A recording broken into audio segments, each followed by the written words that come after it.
The wind howled across the open fields of Cedar Ridge, a quiet little town tucked between forests, farmland, and wide, empty roads.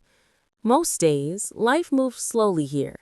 Kids biking after school, neighbors chatting on porches, dogs barking at passing trucks. But everything changed the morning the footprints appeared. It was Sheriff Daniel Brooks who spotted them first. At sunrise, he was driving down Old Pine Trail, the gravel road that led to the Miller family's barn. His headlights flashed across something unusual, marks on the ground, neat and evenly spaced. Footprints.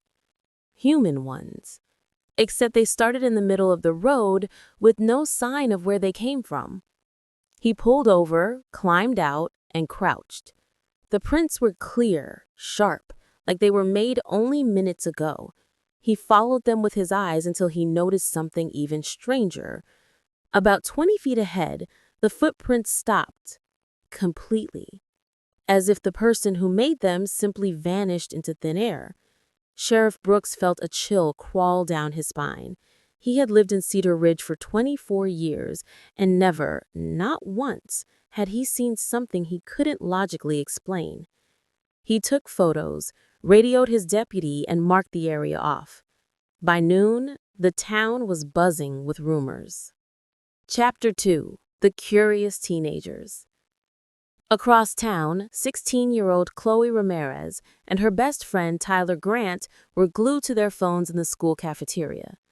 "Look at this," Tyler whispered, turning his screen toward her. "Someone posted about vanishing footprints near the Miller barn." Chloe's eyes widened. "That can't be real." Tyler grinned. "There's only one way to find out." Chloe rolled her eyes, but the truth was she loved mysteries. She listened to true crime podcasts, watched every detective show on Netflix, and had a talent for noticing things others missed. If anyone could figure this out, it was her. By 3:30 p.m., they were on their bikes racing down the long, dusty road toward the Miller property. Chapter 3: What the Sheriff Missed. When they arrived, the sheriff's yellow tape flapped in the wind, but no officers remained. Tyler ducked under the tape while Chloe scanned the area. "There," Tyler said, pointing. "They start right in the middle of the road." Chloe crouched beside the first footprint. It was deep, deeper than a normal walking step. She said whoever made these was running. Tyler frowned. Running from what? Chloe followed the trail until it stopped abruptly. She paced in a slow circle, examining the dirt, the grass, the nearby fence. "Look at this," she said suddenly. Just beyond the place where the prints ended was a single broken branch, about 8 feet off the ground. "No human can jump that high," Tyler whispered, "unless someone or something lifted them." They exchanged a nervous glance. Chapter 4: A Strange Encounter. As they turned to leave, they heard footsteps behind them. Not normal footsteps. Slow, heavy, crunching through the dry grass. Chloe grabbed Tyler's arm. A tall figure stepped out of the trees, thin, wearing a dark hooded jacket, moving with an unnatural stiffness. Tyler's voice cracked. Who are you?"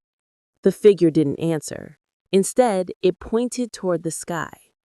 Chloe followed its finger and gasped. High above the treetops, a bright silver flash streaked across the clouds before disappearing. When she looked back down, the hooded figure was gone. Vanished, just like the footprints. Chapter 5: The Hidden Recording. Scared but determined, Chloe convinced Tyler to return to her house. She transferred the photos she secretly took onto her laptop. "Okay," she said, "let's enhance the zoom." They examined the hooded figure frame by frame.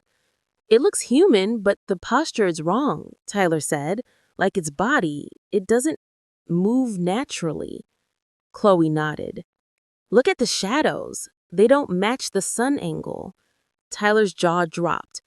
"So you're saying, what? It's not from here?" Before she could respond, a loud knock echoed from the front door.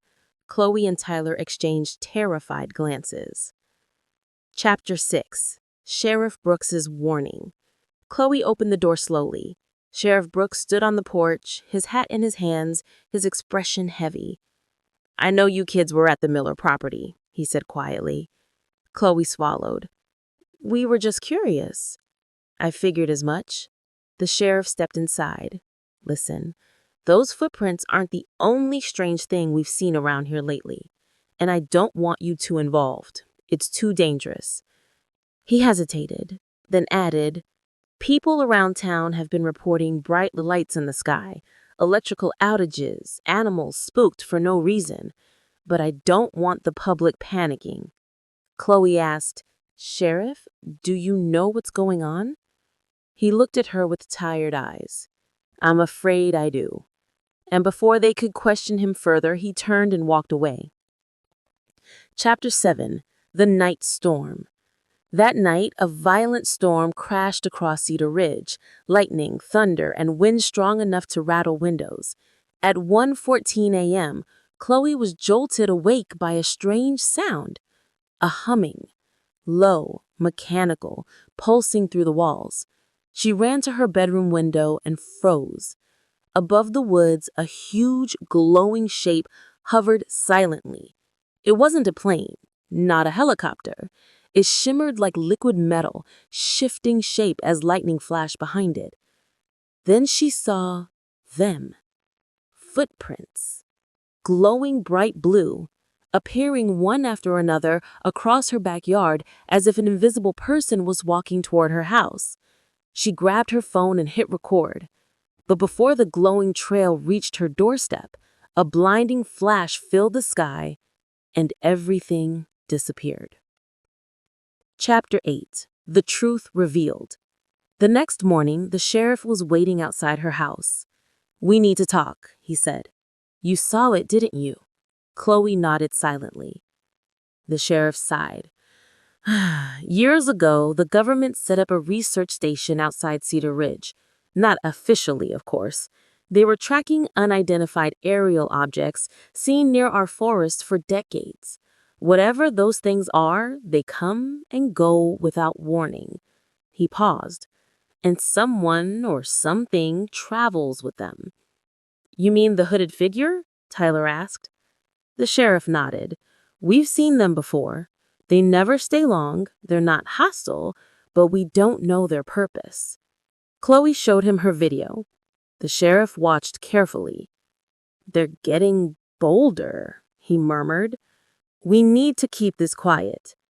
"But why the footprints?" Chloe asked. The sheriff hesitated. "Because when they step on our soil, they're visible, but when they return to whatever world they come from, they vanish." Tyler finished. Final chapter. The mystery continues. Cedar Ridge slowly returned to normal life. The footprints washed away in the next rain. No more hooded figures appeared. No more glowing trails crossed the grass. But some nights, when the clouds parted and the moon lit the forest, Chloe stood at her window and watched the sky carefully. And sometimes, just sometimes, she saw a distant silver flash moving silently among the stars. The footprints may have vanished,